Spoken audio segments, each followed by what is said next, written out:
안녕하세요. 오늘 저희가 함께 깊이 들여다볼 자료는요, 이기성 목사님의 설교입니다.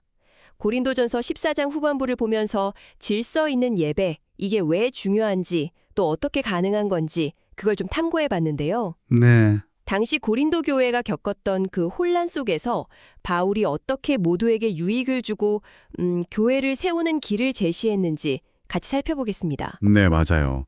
바울이 교회를 세우는 조건으로 먼저 이해할 수 있는 말, 그러니까 소통을 강조했었죠. 네네. 그리고 오늘 저희가 좀 집중해볼 두 번째 조건이 바로 이 질서입니다. 이게 그냥 단순히 순서 지키는 거, 그 이상으로 왜 그렇게 중요했을까? 그리고 당시 고린도 교회 예배가 어땠길래 이런 말이 필요했을까? 그 배경부터 보는 게 재밌을 것 같아요. 그렇죠. 당시 고린도 교회가 정말 꽤 소란스러웠던 것 같아요. 네, 여러 사람이 막 동시에 방언, 그러니까 다른 사람들은 못 알아듣는 말이죠. 그걸 하거나 예언을 막 쏟아내면서 자기 말만 하려는 듯한 그런 모습이 그려지거든요. 네, 맞아요. 그 고린도전서 14장 27절, 29절 보면 그런 혼란이 좀 엿보이죠. 네, 그야말로 뭐 뒤죽박죽이었던 것 같습니다. 맞습니다. 이런 무질서의 원인 중 하나로 그 몇몇 사람들이 스스로를 신령하다, 선지자다 이렇게 여기면서요. 성령의 은사를 공동체를 위해서 쓰기보다는 좀 개인적인 과시 아니면 자기 주장 내세우는 도구로 삼았던 점을 지적해요. 아, 14장 37절 같은 데서 굴어돌 수 있는데 서로 배우고 격려해야 하는데 그게 아니라 이제 13장에서 그렇게 강조했던 사랑은 없이 자기만 드러내려고 했던 거죠. 여기서 예언이라는 것도 그냥 미래 맞추는 게 아니라 하나님의 뜻을 받아서 공동체에 전하는 메시지를 의미하는 거고요.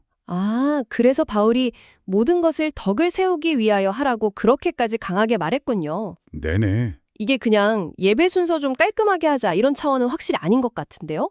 질서가 대체 왜 그렇게 중요하다고 본 걸까요? 바로 그게 핵심입니다. 질서가 중요한 이유가 그냥 기능적인 걸 넘어서 그게 하나님의 본성을 반영하기 때문이라고 설명을 해요. 하나님의 분성이요? 네. 하나님은 무질서의 하나님이 아니시요 오직 화평의 하나님이시니라. 이 구절을 인용하면서요.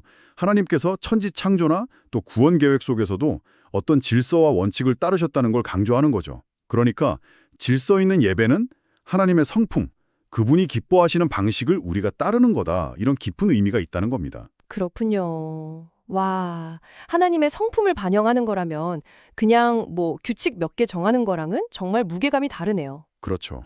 그럼 구체적으로는 어떤 지침들을 제시했나요? 이 혼란을 좀 잠재우려고 바울이 내놓은 처병전이 궁금한데요. 네. 5가지로 딱 정리를 해주는데요. 첫째는 알아들을 수 있는 말을 써라.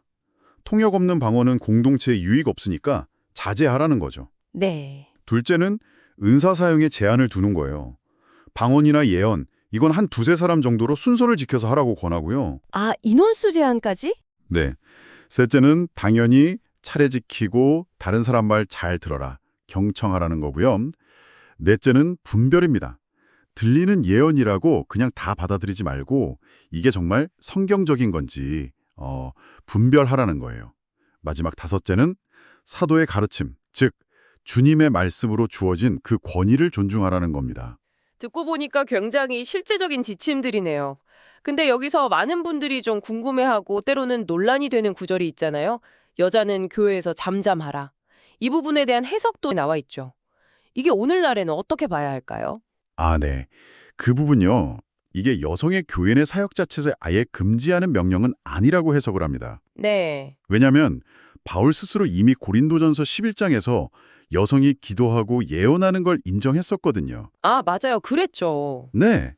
그래서 이 잠잠하라라는 명령은 당시 고린도 교회라는 그 특수한 상황 속에서 이해해야 한다고 강조해요. 아마 일부 여성들이 공개적으로 막 질문하거나 발언하면서 예배 질서를 좀 깨트리고 교회의 권위를 훼손하는 그런 경우가 있었던 것 같아요. 그랬을 수 있겠네요. 네. 그래서 질서를 유지하고 또 당시 문화에서는 여성들이 막 공개적으로 남성에게 따지듯이 묻는 게 좀 부끄럽게 여겨질 수도 있었으니까 궁금한 건 집에 가서 조용히 남편에게 물어보라고 권면했다는 해석입니다. 그러니까 이게 보편적인 금지라기보다는 당시의 질서 유지라는 그 맥락 안에서 특정 문제에 대한 해결책이었다.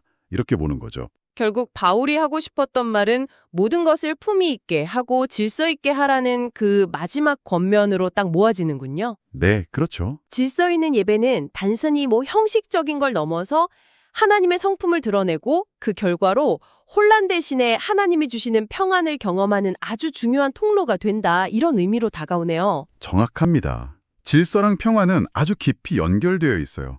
이 질서 있는 예배를 통해서 우리가 하나님의 기쁨에 참여하고 또 예수님이 약속하신 그 참된 평안을 공동체 안에서 누릴 수 있다. 이런 초대로 메시지를 마무리합니다. 어떻게 보면 무질서하고 혼란한 세상 속에서 이 질서 잡힌 예배가 오히려 참된 자유와 평화를 맛보는 공간이 될 수 있다는 거죠. 거의 2000년 전 고린도 교회에 주어진 이 지침들이 오늘날 우리가 살아가는 다양한 공동체 있잖아요. 가정이든 직장이든 아니면 요즘은 온라인 커뮤니티도 많고요. 이런 곳 안에서 각자의 어떤 개성이나 표현을 존중하면서도 어떻게 조화와 질서를 이룰 수 있을까? 이걸 좀 고민하게 만드는 것 같습니다. 개인의 목소리랑 공동체의 질서, 당신은 이 균형을 어떻게 찾아가고 계신가요?